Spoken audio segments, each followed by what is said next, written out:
Dear students, हम लोगों ने पिछले लेक्चर में ये मैन्युफैक्चरिंग प्रोसेस के बारे में पढ़ा था और अभी हम लोग स्टार्ट करेंगे what is the fundamental of manufacturing. इसको भी हम लोगों ने डिस्कस किया था कि हम लोग एक रॉ मटेरियल को एक फाइनल प्रोडक्ट में बदलते हैं, जो प्रोडक्ट जो है यूज़फुल हो, सोसाइटी को सर्व करने वाला हो। उसके बाद हम लोगों ने इंडस्ट्री देखी थी कि व्हाट इज़ इंडस्ट्री। तो इंडस्ट्री को हमने ये डिफ़ाइन किया था कि it is a place where the combination of place, capital, raw material, labor, all the things are get coordinated, and with the help of these all inputs we create a product. तो industry एक ऐसा जगह है, एक ऐसा स्थान है जहाँ एक व्यावसायिक संस्था या कंपनी होता है जो श्रम, शक्ति, स्थान, पूंजी, सामग्री का उपयोग, व्यवस्थापन तथा समायोजन उत्पादों अथवा सेवाओं के उत्पादन में करती है। अब उसमें हमने देखा था कि there are two types of industry. First type is कि उत्पाद पर होने वाली क्रियाओं के आधार पर कि on the operation done on the product, और दूसरा उत्पाद की अवस्थाओं के आधार पर, what is the stage of the product. तो उत्पाद पे होने वाली क्रियाओं के आधार पे जो है हम लोगों ने दो पार्ट देखा। एक विनिर्माण उद्योग, एक मैन्युफैक्चरिंग प्रोडक्ट्स, जहाँ पे हम फाइनल प्रोडक्ट्स को काउंट कर सकते हैं, हम फाइनल प्रोडक्ट्स को देख सकते हैं, फाइनल प्रोडक्ट को हम गिन सकते हैं सिंपली नॉर्मल भाषा में, विच आर काउंटेबल। तो ऐसी इंडस्ट्रीज़ को हम बोलते हैं मैन्युफैक्चरिंग प्रोसेस, विनिर्माण उद्योग कहते हैं। और दूसरा जो होता है प्रोसेस इंडस्ट्री, जिसको हम बोलते हैं प्रक्रम उद्योग।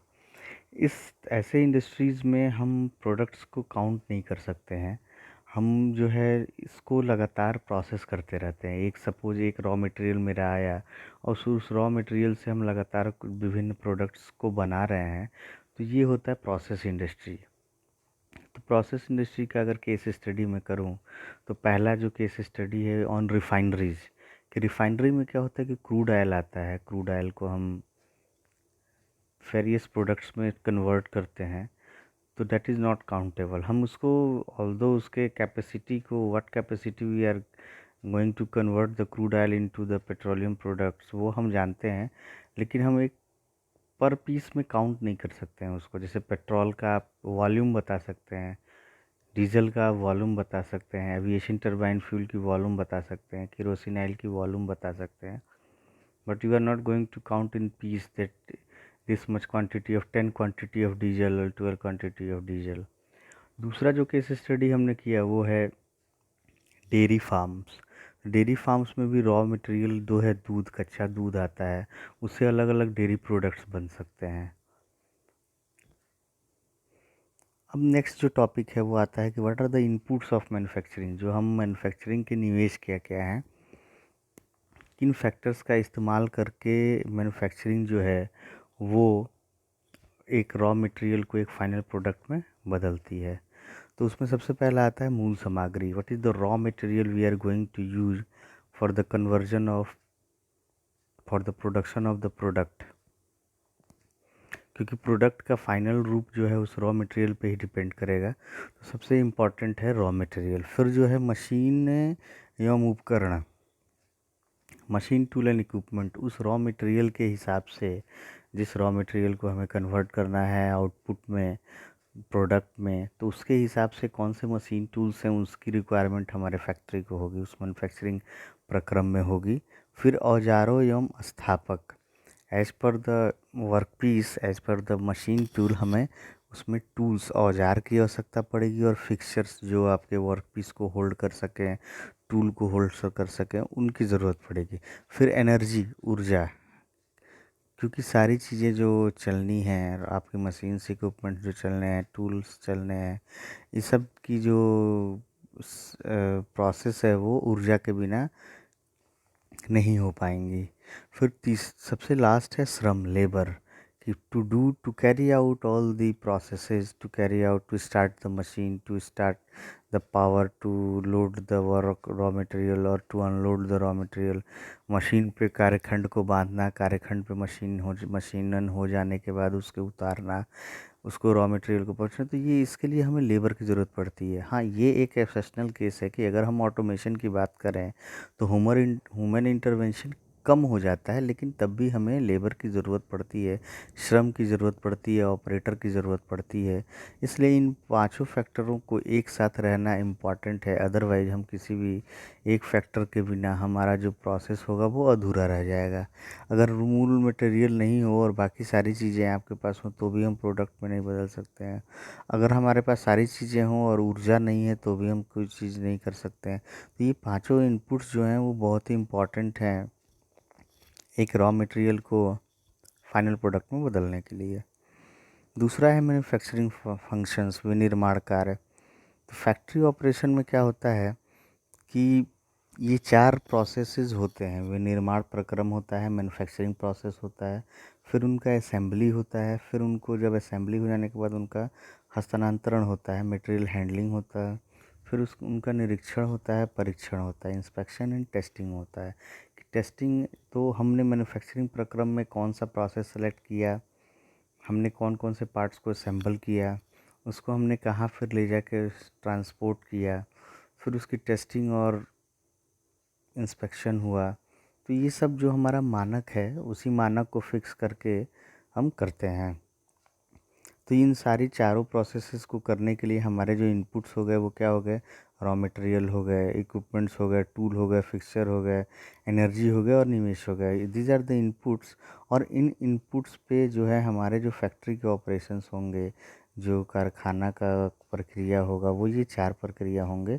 विनिर्माण प्रक्रम, संयोजन एवं असेंबली, पदार्थ हस्तांतरण, निरीक्षण एवं परीक्षण। तो इन सभी चीज़ों को जो है हम इन इनपुट्स पे अगर लागू करते हैं तो हमारा आउटपुट जो है, निर्गत जो क्या होगा, वो तैयार उत्पाद मिलेगा। फिर जो है नेक्स्ट आता है कि कैड कैम की मीनिंग क्या होती है, what is the meaning of CAD CAM. तो कैड कैम जो है एक ऐसा कॉम्बिनेशन है कि किसी प्रकार का विकल्पन कार्य जैसे इंजीनियरिंग डिजाइन का विकास, विश्लेषण अथवा प्रवर्धन आदि के कंप्यूटर प्रयोग किए जाएं तो इसे कंप्यूटर एडेड डिजाइन कहते हैं। सिंपली हम ये कहें कि कैड एक ऐसा सिस्टम है, कैड एक ऐसा सॉफ्टवेयर है जिसके द्वारा हम अपने अभिकल्पन को कंप्यूटर की मदद से सुचारू रूप से कर सकते हैं। सबसे बड़ा फ़ायदा कैड का ये है कि कैड में हम कॉम्प्लेक्स डिज़ाइंस को बहुत कम समय में कर सकते हैं। एक्यूरेसी हमारी बहुत हाई होती है, लेकिन इसे करने के लिए हमें एक कुशल डिज़ाइनर की आवश्यकता पड़ती है। पहले जो हम ड्राइंग बनाते थे उसमें ड्राफ्टमैन की मदद से हम ड्राइंग बनाते थे, इसमें हमें डिज़ाइनर की मदद की ज़रूरत पड़ेगी जो उस सॉफ्टवेयर पे कॉम्पिटेबल हो, सॉफ्टवेयर पे कार्य करना उसे आता हो। क्योंकि डिज़ाइन सॉफ्टवेयर में अब हम क्या करते हैं, विश्लेषण भी कर सकते हैं, उनका विकास कर सकते हैं, उनमें चेंजिंग कर सकते हैं। तो इन सारी चीज़ों को ध्यान में रखते हुए हमारे पास एक ऐसा डिज़ाइनर होना चाहिए जो उस पर कार्य कर सके। कब कैड सिस्टम को उद्देश्य क्या है, why the CAD system has been implemented in the manufacturing industries. Manufacturing industries में, विनिर्माण उद्योग में कैड का क्या उद्देश्य है, क्यों लाया गया।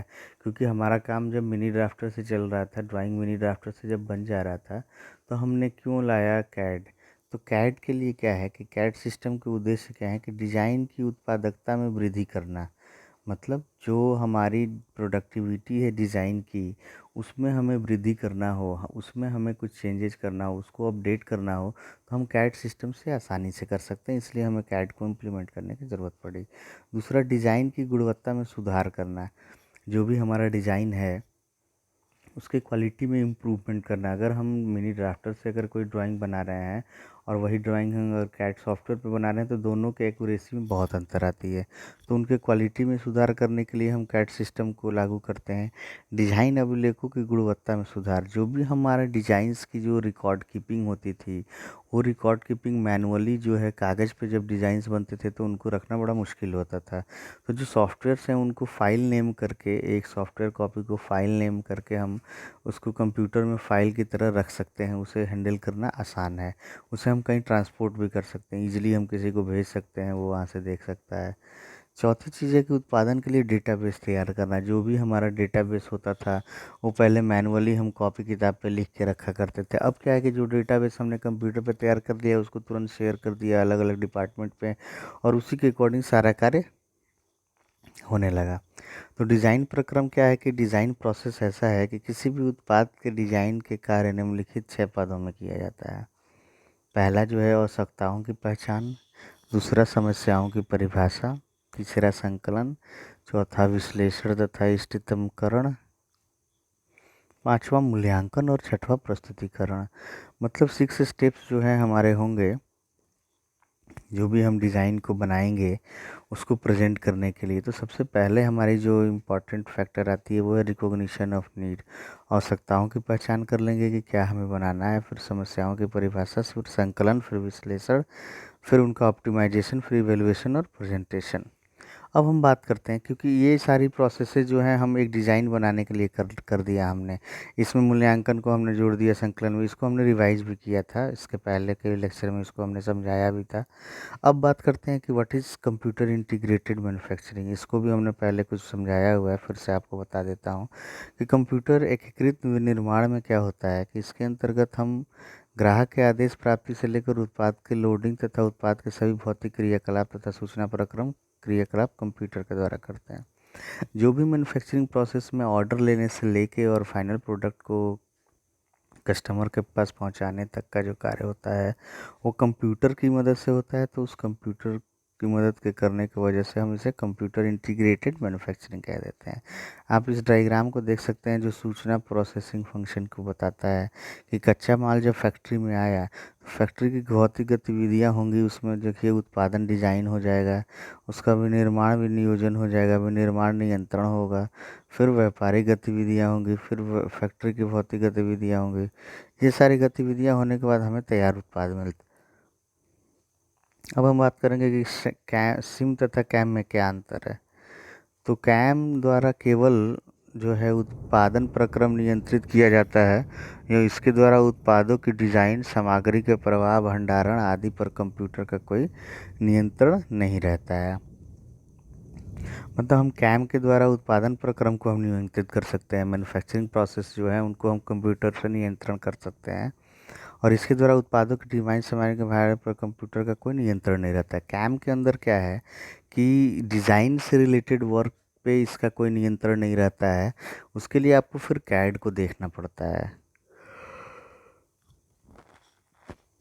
कैम के प्रयोग में समय तथा लागत कम लगती है, जबकि सिम का प्रयोग अधिक समय ग्राही खर्चीला होता है। सिम का प्रयोग जो हम करते हैं तो वो अधिक समय ग्राही, उसमें ज़्यादा टाइम लगता है, क्योंकि आपने सारे प्रोसेसेस को design process plus manufacturing process plus marketing process, जितने प्रोसेसेस एक प्रोडक्ट को मार्केट तक पहुंचाने में लगते हैं वो सारा जो है हम सिम के द्वारा करते हैं।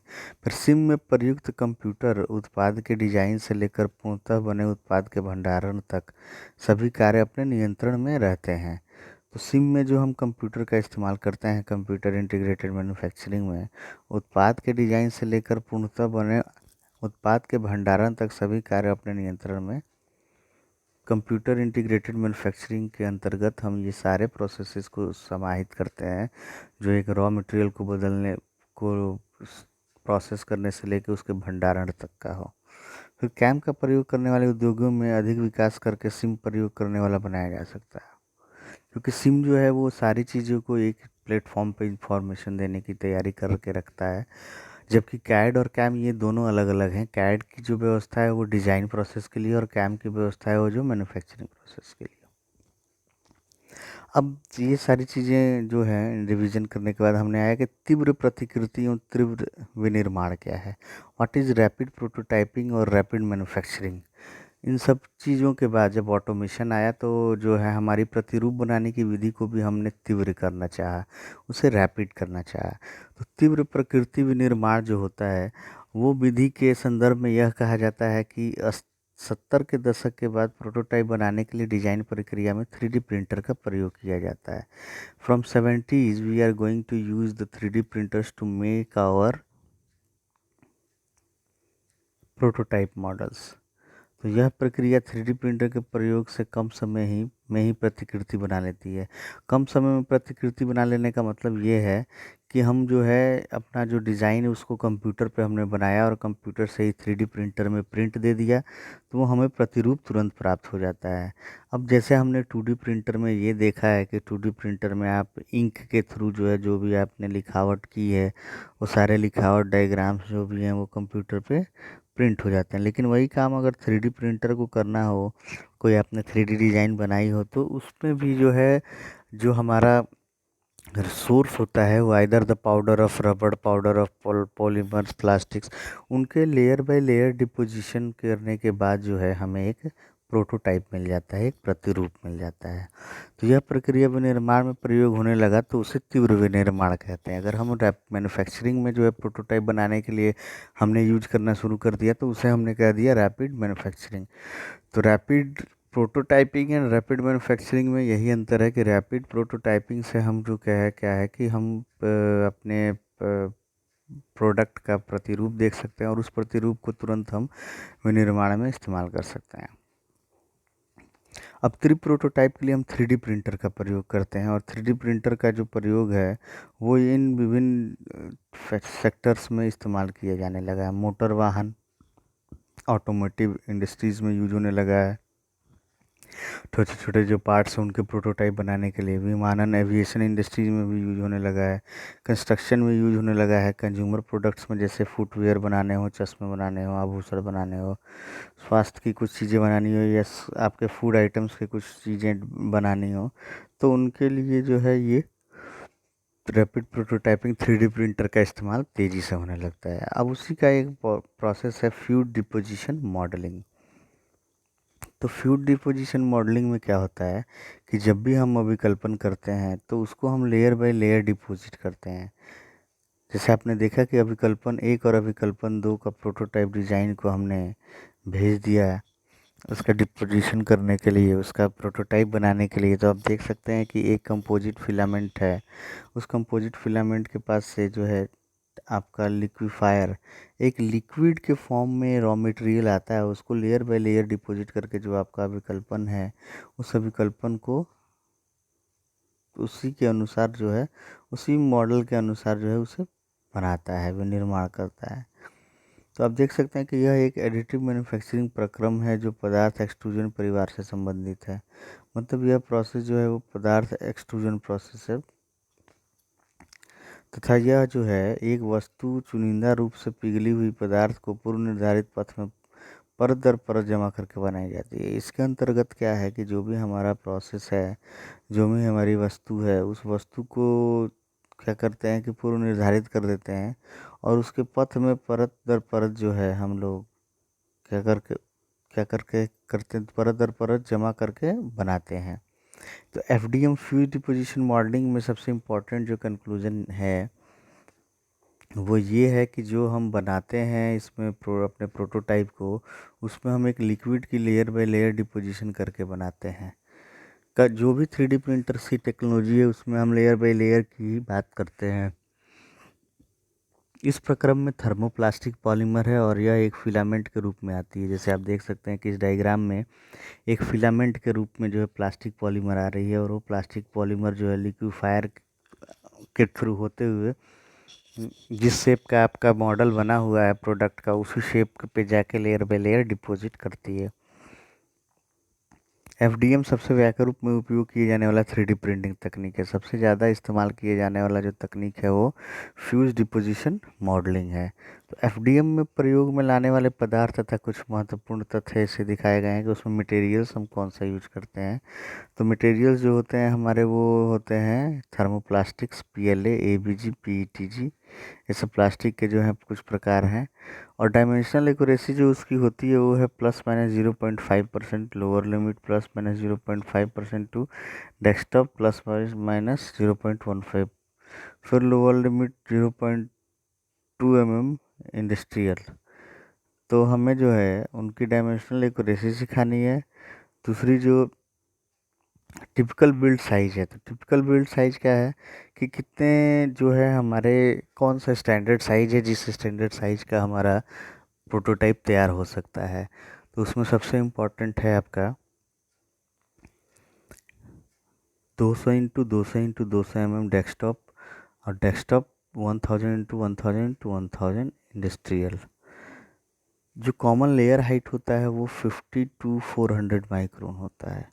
50 माइक्रोन से 400 माइक्रोन की जो उसकी थिकनेस होती है, उसी थिकनेस पे हम लेयर डिपोजिशन करते हैं। इसमें जो है अब एफडीएम के लाभ और सीमाएं क्या हैं ये हमें देखना है। तो फ्यूज डिपोजिशन मॉडलिंग के लाभ में जो है इसके नेतृत्व का समय कम है। प्रोटोटाइप के उत्पादन का सबसे अधिक जो है लागत प्रभावी होता है। चिकनी परिष्करण सतह के लिए पोस्ट प्रोसेसिंग की आवश्यकता होती है और जटिल विवरण के भाग के लिए उपयुक्त नहीं है। जो आपका एफडीएम है, जो फ्यूज डिपोजिशन मॉडलिंग है, वो आपका जटिल विवरण वाले भाग के लिए उपयुक्त नहीं है। उसके बाद एक नेक्स्ट प्रोसेस आता है लेमिनेटेड ऑब्जेक्ट मैन्युफैक्चरिंग। ये जो भी प्रोसेसेज हम पढ़ रहे हैं, ये सारे प्रोसेसेज जो हैं हमारे, वो सब रैपिड प्रोटोटाइपिंग के ही मेथड हैं, 3D प्रिंटर के ही मेथड हैं, जिसके द्वारा जो है हम तीव्र प्रतिरूपता को प्राप्त कर सकते हैं। तो यहाँ पे जो पहला हम लोगों ने देखा वो देखा फ्यूज डिपोजिशन मॉडलिंग, जिसमें हमने देखा कि थर्मोप्लास्टिक या पॉलीमर्स को पिघलाकर जो है तो उसे लेयर बाय लेयर डिपॉजिट करते हैं, जैसा कि हमारा जो है सॉफ्टवेयर करके दिखाया है। वैसे हमें जो है जो परत दर परत जो है हम उसका डिपोजिशन करके ऑब्जेक्ट को बना देते हैं। अब आती है बात लेमिनेटेड ऑब्जेक्ट मैन्युफैक्चरिंग की। तो लेमिनेटेड ऑब्जेक्ट मैन्युफैक्चरिंग क्या होता है कि लेमिनेटेड ऑब्जेक्ट मैन्युफैक्चरिंग के अंतर्गत कम ज्ञान युक्त एडिटिव निर्माण प्रकरण है, जहां एक ऑब्जेक्ट बिल्ड मटेरियल की चादर बिछाकर बनाया जाता है। यहाँ पे जो बिल्ड मटेरियल का जो वर्ड का ये जो है वो नॉन स्किल्ड सेमी स्किल्ड आदमी भी इस प्रोसेस को कर सकता है, उसे बहुत कुछ बताने की ज़रूरत नहीं है। तो यहाँ पे क्या होता है कि जो बिल्ड मटेरियल है उसको बिछा कर बनाया जाता है, उन्हें हीट और प्रेशर, जैसे हमारा प्लाई का मैन्युफैक्चरिंग होता है। प्लाई में क्या होता है कि एक लेयर आपने प्लाई के पतले का लकड़ी के एक पतले लेयर को बिछाया, फिर उसके बीच में भूसा भरा, कुछ लकड़ी के टुकड़े भरे, पर जो भी स्पेसिफाइड चीज़ें उनको भरा, फिर उसको हीट और प्रेशर से जो है दबा दिया जाता है, तो एक बॉन्ड तैयार हो जाता है। तो सेम उसी तरीके से क्या क्या है कि जो बिल्ड मटेरियल है, जिस मटेरियल से आपको प्रोटोटाइप बनाना है, थर्मोप्लास्टिक से बनाना है कि किससे बनाना है, तो वो बिल्ड मटेरियल को आपने डिसाइड करके उसको क्या किया कि उनकी चादरें बिछा दिया, लेयर बाय लेयर डिपॉजिट कर दिया। लेयर बाय लेयर डिपॉजिट करने के बाद जो है उससे हम हीट तथा दाब के जरिए बॉन्ड कर देते हैं, उसे बांध देते हैं, और फिर ब्लेड या कार्बन लेजर का इस्तेमाल करके मनचाहे आकार में काट दिया जाता है। जब वो हीट एंड प्रेशर को अप्लाई करने के बाद वो जब स्ट्रेट हो जाता है, जो वो हीट हो जाता है और दाब के जरिए जब वो फाइनल हो जाता है, तो उसे जो है हम मनचाहे आकार में काट सकते हैं।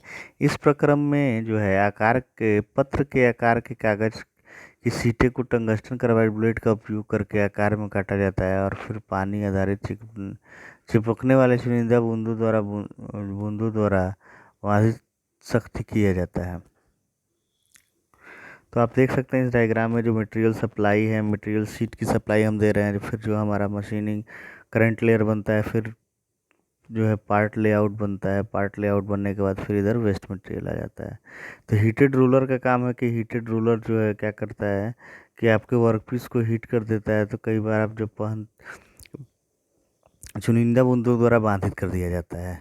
तो हीटेड रोलर का क्या काम है, हीटेड रोलर क्या करता है कि जो भी आपके लेयर बाय लेयर जो परत आपने बिछाई हुई है, उस परत को जो है वो सही तरीके से हीट और प्रेशर अप्लाई करके उसे बॉन्ड कर देता है।